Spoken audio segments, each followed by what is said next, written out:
Bangladesh is steadily slipping towards Islamism and theocracy. Since the ouster of Sheikh Hasina, violence against Hindus has been on the rise.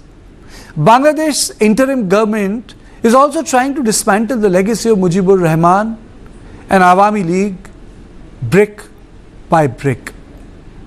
This was recently reflected in the removal of the Mujibur's photo from the President's office. In the latest development, Bangladesh's Attorney General MD Asaduzzaman has proposed significant constitutional changes advocating for the removal of word secularism. He argued that with 90% of the population being Muslim, Bangladesh should not be viewed as a secular country. He also called for removing socialism, Bengali nationalism, and the official recognition of Sheikh Mujibur Rahman as the father of the nation. He made these arguments at the Dhaka High Court hearing on constitutional amendment. Asaduzzaman argued that socialism and secularism mentioned in Article 8 do not align with the identity of a predominantly Muslim nation. He's arguing that Muslim nation cannot be both secular and socialist in ideal. He pushed for a return to the Constitution's original language, he argues, emphasizing an unwavering faith in Allah. Furthermore, he questioned the relevance of Bengali nationalism in Article 9, suggesting it conflicts with democratic ideals. He also criticized Article 6, which defines national identity based on language, arguing that this approach is divisive and unique to Bangladesh. He also criticized the 15th Amendment and said retaining it undermines the legacy of activists like Abu Sayyid and Mugdo, who led protests during Bangladesh's July 2024 uprising. He argued that the amendments erode democratic values and threaten stability by prolonging authoritarianism. Bangladesh, in the name of democracy, is hurtling towards Islamism. And this brings me to the question, is Bangladesh turning into another Pakistan, Afghanistan? On this issue, I am joined by Ambassador Bhaspati Mukherjee, former Indian diplomat. Madam, thank you so much for joining me on this show. And Suhas, Chakma, Director Rights and Risk Analysis, who has been raising continuously and consistently issues of Chakma and the way their properties were burned by the Islamic group post-street protests. First to you, Ambassador. How do you describe these changes in the Constitution and what we in India, Madam, should make of it? In my book called Bengal and its Partition, an Untold Story, I had explained that the very genesis of the creation of Bangladesh was based on the rejection of religion as a unifying factor and the whole issue of Bengali nationalism, the Bengali language, the Bengali culture, its unique identity, which was sought to be eroded by the leaders of the then United Pakistan, but based in West Pakistan. At that time, there was the efforts made in East Pakistan to impose Urdu in the schools and to make Urdu the main language and to erode Bengali nationalism.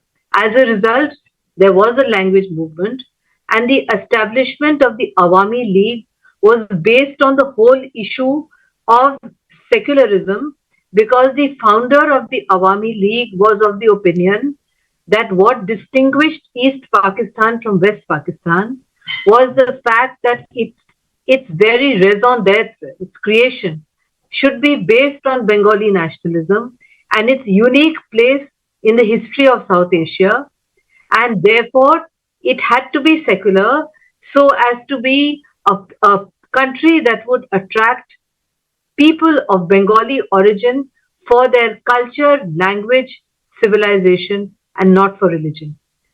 What is now being done is to return Bangladesh back to what it was under the almost, you could say, colonial yoke of West Pakistan.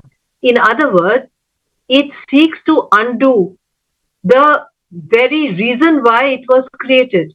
In which case, the natural question would arise that if there is no Bengali nationalism in its constitution, if it is not secular and not a good place for all Bengalis who wish to be part of that country to stay in safety, including the Bangladeshi Hindus, the Bangladeshi minorities, etc., then they should ask to be reunited back with Pakistan. What is the difference? Where is the difference?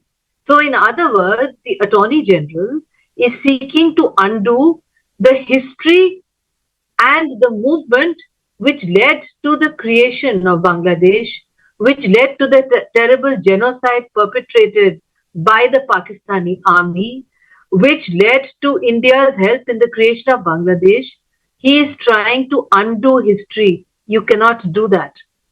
History cannot be undone. That's a brilliant point, actually.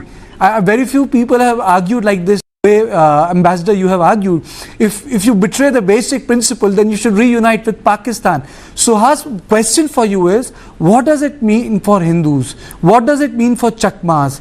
What does it mean for indigenous people in CHT? You know, the issues you had taken up, the letters you had written. What does it mean for them when the AG says, drop socialism, drop secularism, it's not compatible with 90% Muslim population's ethos. What does it mean for minorities? Well, I think the minorities, irrespective of whichever political party is in power, they have always been targeted. Let's admit the fact that, when Bangladesh became independent in 1972, all the properties which were seized under the Enemy Properties Act, we are actually vested with the government and then Awami League leaders. I do not see any difference between the Awami League government or the BNP government. This had to come at some stage. I think what is essential to understand in this particular issue is that it's a drama. It's a drama by Yunus to remain in power. If they had this whole petition challenging the constitutional validity of the 15th Amendment, if you are so respectful towards the Constitution of Bangladesh, then you could not have removed the Supreme Court of Bangladesh, you could not have the Prime Minister. There were some procedures which you had to respect. So if you ask me today what is the status of the Constitution of Bangladesh, well, it has been thrown under the bus. So they cherry pick this portion, that portion, and the only reason why they are challenging this particular amendment, 15th Amendment, is to bring back the interim government. So if you bring back the interim government, say by the judgment of the Supreme Court, then what was Yunus doing for the last so many days, from 8th August when he took over. So he doesn't have the mandate to carry out reform. So what is he doing? He wants to prolong and remain in power as long as possible. And he has done two things. One, he has initiated many reforms, which are not reforms by any means. And he will not call elections till reforms are concluded. So this reform, if you go against that, including the BNP, then the students are let loose. So he is ruling the country by the mob rule, which is the students. So anybody could come up and claim, including the Jamaat-e-Islami students. So that's one part. The second part which he is trying to do is to create the legal basis for his existence. Because if you remove the 15th Amendment of the Constitution, then you bring the interim Constitution back, then he will remain in power for the next 6 months. But, even next 6 months will not be sufficient. So what this challenge before the Supreme Court of India, Bangladesh, is only one thing. Somehow give longer time to Yunus. His mandate is to conduct election. And instead of conducting election, he's prolonging his stay in power in Bangladesh. And if you look at it, all the reforms which he has undertaken, including the challenge to the Constitution of Bangladesh, 15th Amendment. If tomorrow an elected government comes and says, we don't like your amendments, which was drafted by some academics, not elected by the parliament, nominated by the parliament, we'll throw it out. What can you do? So all these are exercises in futility just to keep the old man in power. Nothing else, nothing else. It's unfortunate that the Nobel laureate has become the mobocrat. And I think the West will realize that he is not a democrat, he is a mobocrat. and he is trying to create. In Bangladesh, anybody dissents now, you just have to send, some. Suhas, is Yunus an Islamist? Oh, absolutely, because he is not allowing the BNP to remain in power. He has decided Awami League will not come in the political process at all. So that's why he has banned the Chhatra League of the Awami League as a terrorist organization. And today, what happens? You had, Chief Justice of Bangladesh along with 5, judges removed because some student get out the Supreme Court. Then you had 12 judges of the High Court taken out of judicial roster, so they are not performing judicial tasks. So what is he doing? Anybody says anything, he just has to send some students who will go and say, oh, this is not acceptable. So even the BNP is scared against the students. So his only Suhas, at this point of time are the Jamaat-e-Islami. So this brings me to the question, Ambassador, is Muhammad Yunus in name of democracy spreading Islamism in Bangladesh? Is it going the Egypt way where Muslim Brotherhood came to power through elections? Or like Turkey, Erdogan, where he came through democratic process and tried to Islamize the entire society? Are we witnessing something like that, or is it different, madam? I think it's different. Okay. You must remember the remark he made when President Trump was elected. He said it was a very dark day for him. It was a solar eclipse. Now you should ask yourself the question, as we all do, why was the election of Trump a solar eclipse for Muhammad Yunus? It's very clear. He was put in by the American deep state to bring about regime change, and now his patrons are going to leave in January, and it is most probable that those who will be handling foreign policy for the Trump administration will not have the same perspective towards Muhammad Yunus at all. So Muhammad Yunus, for instance, the state is becoming bankrupt. He owes a huge amount of money to the private regulatory authority of Mr. Adani. He faces the prospect of electricity getting cut off in Bangladesh.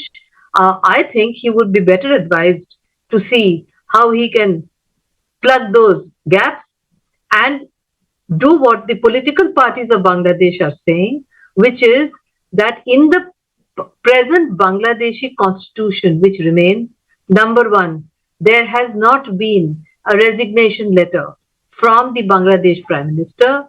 Number two, there is no provision for indefinite rule by Yunus on the plea, as our colleague has just said, that of reform, which is just an excuse for staying in power.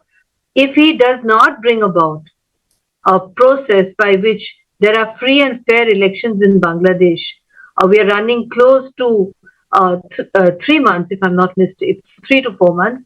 So let's say in the next 2.5 months, he would actually be in complete violation of the Bangladeshi constitution, and he would be considered as an extra constitutional source of power. He has to call free and fair elections.